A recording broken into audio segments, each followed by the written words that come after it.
Дворики города Гродно. Очень разные и все как один интересные. Кто-то любит гулять по центру, заходя в каждый, рассматривая архитектуру, балконы и старинные двери. Кто-то знает отличные места для фотосессий во двориках, а для кого-то это просто повседневная жизнь. В этом видео я покажу вам самые необычные дворики, скрывающиеся за обычными на первый взгляд фасадами. Расскажу вам их историю, а возможно для кого-то открою что-то новое. Ведь не всегда, спеша по ежедневным делам, у нас есть время заглянуть за фасад дома. А что там внутри? Сегодня я сделаю это за вас. Итак, присоединяйтесь. Многим знаком дворик на пешеходной улице Советская, 1. Очень много лет дом внутри этого дворика стоял заброшенным, и наконец-то в 2025 году начались строительные работы по его реконструкции. И вот это уже стало одной из самых любимых локаций. По слухам, здесь откроют кафе, но пока я хочу рассказать вам его историю, причем весьма необычную. А дело было так. Я познакомилась с замечательными людьми. Они были подписаны на мой канал и предложили рассказать историю именно этого дворика. Мой подписчик Юрий жил здесь с самого рождения и знает про этот дворик. Если не все, то очень многое. И как-то, гуляя по атмосферным местам, мы редко задумываемся, какова история этого места, как здесь жили, кто были эти люди. А ведь истории людей, пожалуй, это и есть главное. И именно через них мы можем прочувствовать энергетику этого места. Во всяком случае, так кажется мне. Родители Юрия получили квартиру в этом доме сразу после войны. Папа был военным. Вот здесь, где панорамное окно, были сараи всех жителей дома. А подвалы находились там, где сейчас находится кафе «Профитроля». По рассказам Юрия, в подвалах хранили припасы, и в этих старинных подвалах была такая стабильная температура, низкая, поэтому все великолепно сохранялось. А стричься бегали в парикмахерскую, где сегодня Крамолёля. Там работал Исаак Григорьевич Мейрович, известный горожанам еще с польского часа, что называется. Он 12-летним мальчуганом, отец определил его учеником к одному известному парикмахеру.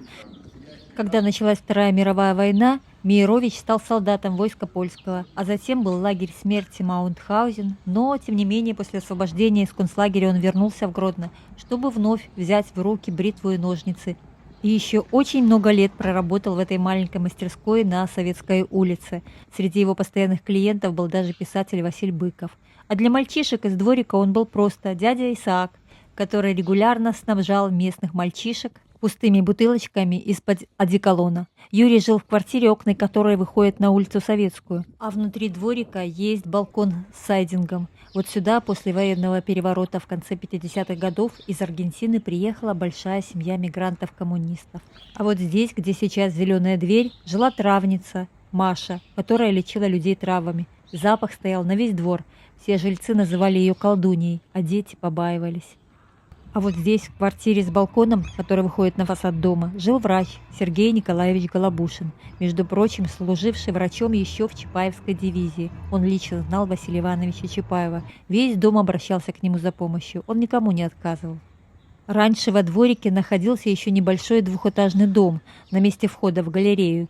Там жил художник Фридман. Он писал пейзажи, и горожане с удовольствием покупали его работы. Символично, что на этом месте находится сегодня галерея.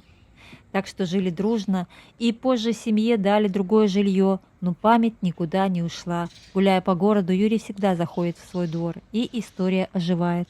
Показывал много фотографий, рассказывал о родителях, о том, как с отцом были свидетелями и видели, как взрывали фару Витовта. Вот такие необычные истории иногда хранят совсем с виду обычные дворики.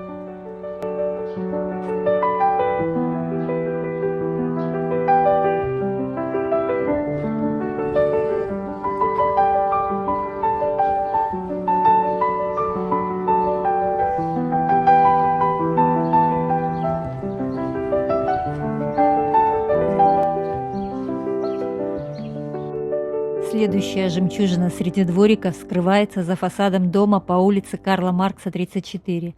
Сам дом был построен в 1880 году. По другим данным, возможно, год постройки разнится, 1860.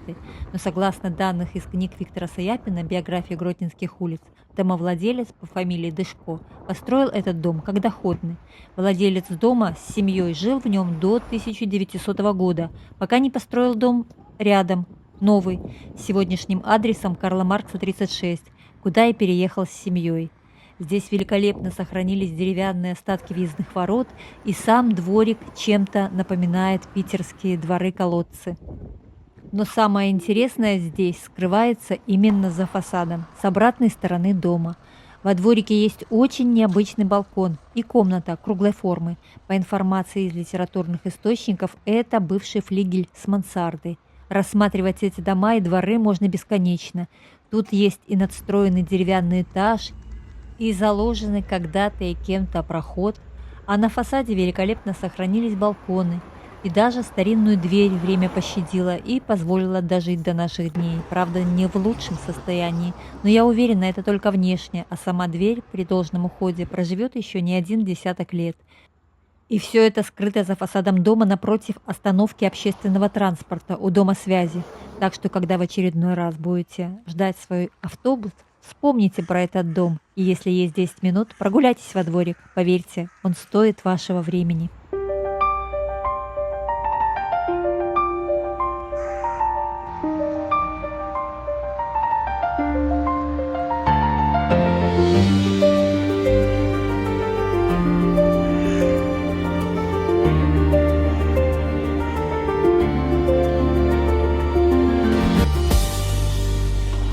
Следующее место, которым хочу вас удивить, это дворик по улице Буденного, 36.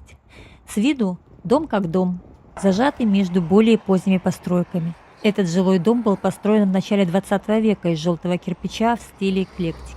В 1910 году в нем находилось жандармское управление, а после Второй мировой войны, сразу после освобождения города, здание заняла железнодорожная милиция, трибунал и прокуратура. К сожалению, на фасаде не сохранились оригинальные балконы начала 20 века. Только фигурные элементы, поддерживающие балкон, под одним из них могут рассказать нам, что балконы имели изначально совсем другой вид. Да еще и старинная дверь, которую уже не один десяток лет, похоже, не открывали. Но если пройти во двор этого старинного дома, то там любителей старинных построек ждет сюрприз, иначе не назвать.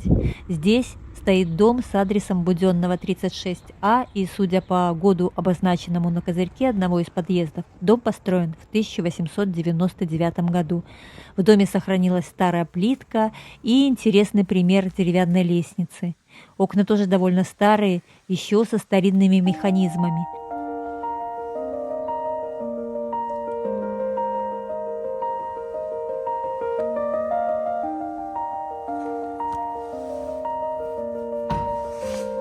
А в квартирах сохранились окошки на лестницу. Редко где такое сейчас увидишь. Во дворике интересная постройка. Похоже, бывшая каретная мастерская или что-то в таком роде. Сейчас просто сараи, закрепленные за жильцами дома. И судя по тому, что постройку обивает девичий виноград, либо плющ, без листьев я тут не разберусь, но летом и осенью все это выглядит великолепно.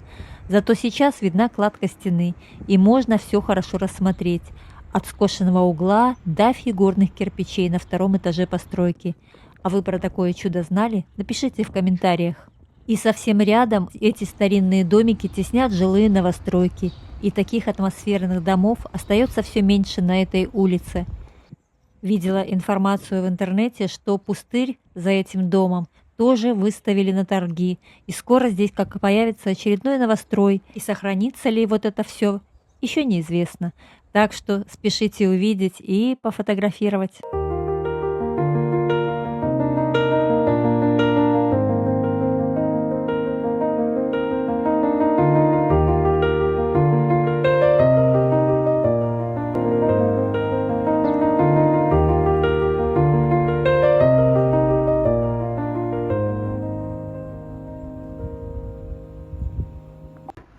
Ну и завершит мой рассказ очередной необычный дворик за обычным фасадом по адресу улица Социалистическая, 62 и 64, прямо напротив остановки общественного транспорта.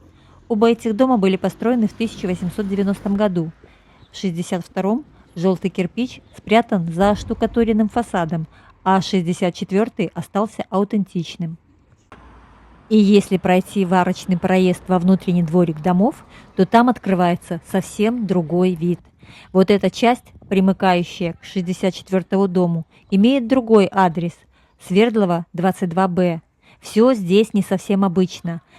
Здесь есть очень необычный дворик 22-го дома. Думаю, многие гродненцы знают о нем. Небольшой участок перед окнами в дом хозяева превратили в какой-то сказочный сад. Летом все здесь утопает в цветах, а зимой и весной все это многообразие поражает воображение. Возможно, кому-то этот дворик покажется интересным. А вы здесь были, что думаете? Часто здесь можно видеть туристов и просто молодежь, которая фотографируется. Но согласитесь, дворик привлекает внимание. Вот такое видео у меня получилось. Кто давно на моем канале, знает, что дворики – это моя отдельная любовь. У меня есть несколько видео, посвященных именно гродненским дворикам. Я люблю в них гулять, рассматривать и фотографировать.